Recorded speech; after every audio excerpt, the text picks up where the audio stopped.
मैं उदाहरण ये दे रहा हूं कि 2018 में एक यॉट थी, गोवा के आगे इंटरनेशनल वाटर्स में थी। दुबई की प्रिंसेस लतीफा को हमने उस यॉट को पकड़ के उनको गिरफ्तार किया था, इंटरनेशनल वाटर्स में किया था। तो तब तो हम इंडियन ओशन के पहरेदार थे।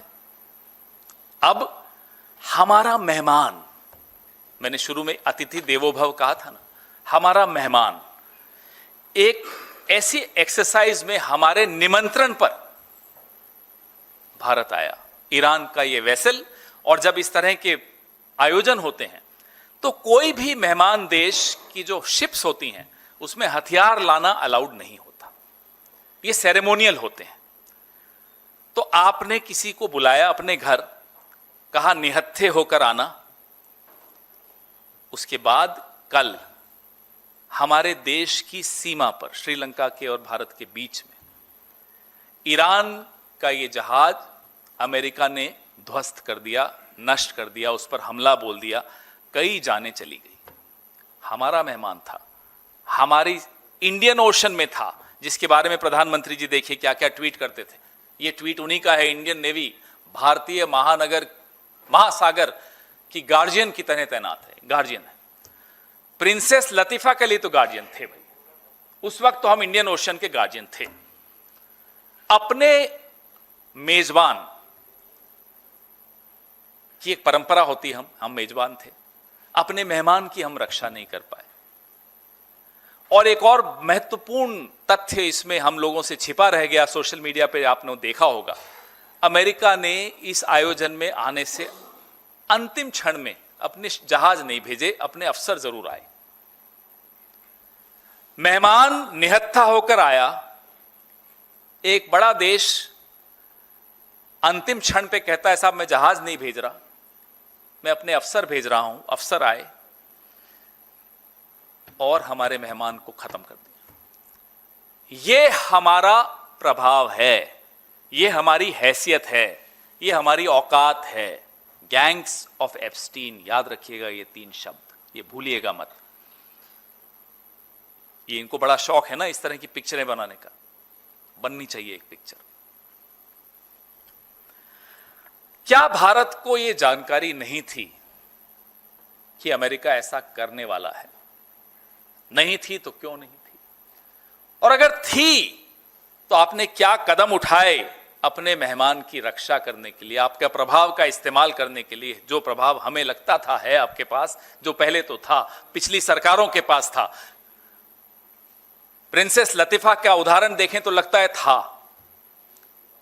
क्या कारण था कि आपको अगर जानकारी थी तब आपने उस जानकारी का इस्तेमाल नहीं किया? ये पूरे विश्व ने देखा कि हमारे इंडियन ओशन में ये हमारी हैसियत है। आज से कुछ 40 साल पहले क्या उदाहरण देता हूं, 1986 का, जब वॉइस ऑफ अमेरिका श्रीलंका में एक ट्रांसमीटर लगाना चाहता था। भारत की उस वक्त की कांग्रेस की सरकार थी, राजीव गांधी प्रधानमंत्री थे, नहीं होने दिया। अमेरिका को पीछे हटना पड़ा। एक ट्रांसमीटर वॉइस ऑफ अमेरिका का नहीं लगने दिया।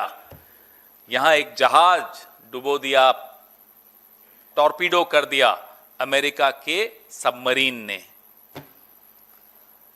और जो ये इंडियन ओशन है, हमारे पास ना केवल वह टेक्नोलॉजी है, भारत के निगरानी क्षेत्र में रहता है। भारत निगरानी भी रखता है और अन्य देशों को सूचित भी करता है अगर कोई सूचना देनी होती है इस विषय में। तो हम तो सुनते थे कि ये भारत नया भारत है, घर में घुस के मारेगा। ये क्या हो रहा है साहब? ये क्या हो रहा है? हमारे घर में, घर के आंगन में घुसकर हमारे मेहमान को मार रहे हैं। ये क्या नया भारत लगा रखा है आपने? What kind of a new India is this? Where we cannot protect, in our front yard we cannot protect our guests. We cannot protect our economic interests. We cannot protect our historical ties with nations around us, with Iran. We cannot utter a word of condemnation. We cannot utter a word of sympathy. We cannot utter a word of condolence. What kind of a new India is this?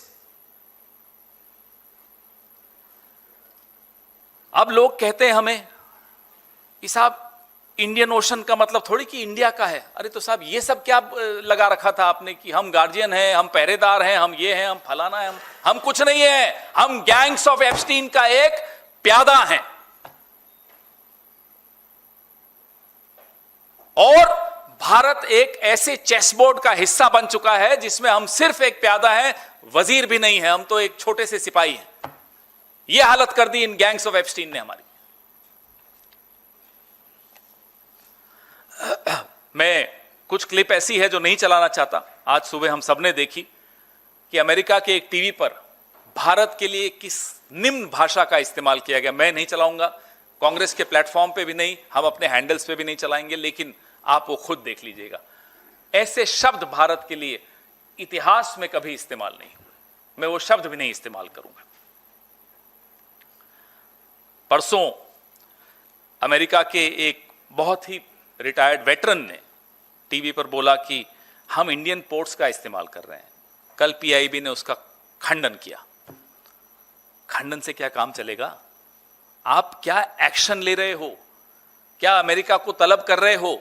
क्या उनको आप कुछ communicate कर रहे हो कि साहब इस तरह की बातें क्यों कर रहे हो? हम भारत के पोर्ट्स का इस्तेमाल नहीं हो रहा तो खुलकर बोलिए ना कि नहीं हो रहा। ये पीआईबी से एक छोटा सा खंडन निकालने से क्या हो जाएगा? सवाल तो पूछिए अमेरिका से कि साहब आपका इतना सीनियर ऑफिसर, जनरल लेवल का ऑफिसर अगर इस तरह की टिप्पणी कर रहा है तो क्यों कर रहा है? सुधार तो करवाइए, उनसे खंडन दिलवाइए ना। आपके खंडन से क्या हो रहा है? पीआईबी का खंडन आ रहा है साहब, रक्षा मंत्रालय कुछ नहीं बोल रहा, प्रधानमंत्री कार्यालय तो चुप ही बैठा है। तो जो संकट है वो आपके सामने है। आर्थिक संकट है, सामरिक संकट है। हमारी छवि के बारे में तो अब बोलना ही बंद कर दिया हमने। छवि की तो जो हालत कर दी है इन लोगों ने, वो आपके सामने है। जो हमें कहते हैं साहब कि हमारे हित में है इजराइल और अमेरिका का साथ देना। कई लोग आजकल ये नौसिखिए जो आजकल, क्योंकि ये भारतीय जनता पार्टी और आरएसएस के पास कोई इंटेलेक्चुअल सपोर्ट तो होता नहीं है, तो नौसिखियों का सहारा लेते हैं। अब वो नौसिखिए कहते हैं हमें कि साहब इजराइल और अमेरिका का साथ देना जरूरी, इसलिए हम चुप हैं। भाई हम तो नेटो का हिस्सा नहीं है। फ्रांस तो नेटो का हिस्सा है, स्पेन तो नेटो का हिस्सा है। उनका जो निर्भरता है, उनके जो पारस्परिक संबंध है अमेरिका से, हमसे कहीं ज्यादा हैं। उन्होंने तो रीढ़ की हड्डी दिखा दी अपनी। They have shown their spine. और हमारा एक विश्व चेला कहते हैं ना अपने आप को आजकल, क्या कहते हैं? अभी भी विश्वगुरु कहते हैं। विश्व चेला, स्पाइनलेस विश्व चेला, चुप। तो अब आपको तय करना है, अगली बार कोई कह देना आपको विश्व गुरु, तो ये सब बता देना ये विश्व गुरु। इसलिए जो तिनका तिनका करके जवाहरलाल नेहरू जी के वक्त से लेकर मनमोहन सिंह जी के वक्त तक अलग अलग पार्टियों की सरकारें आई, अलग अलग प्रधानमंत्री हुए, सबने तिनका तिनका जोड़ के एक छवि बनाई भारत की, एक रूल बेस्ड ऑर्डर बनाया। उसको एक झटके में विश्व चेला ने खत्म कर दिया।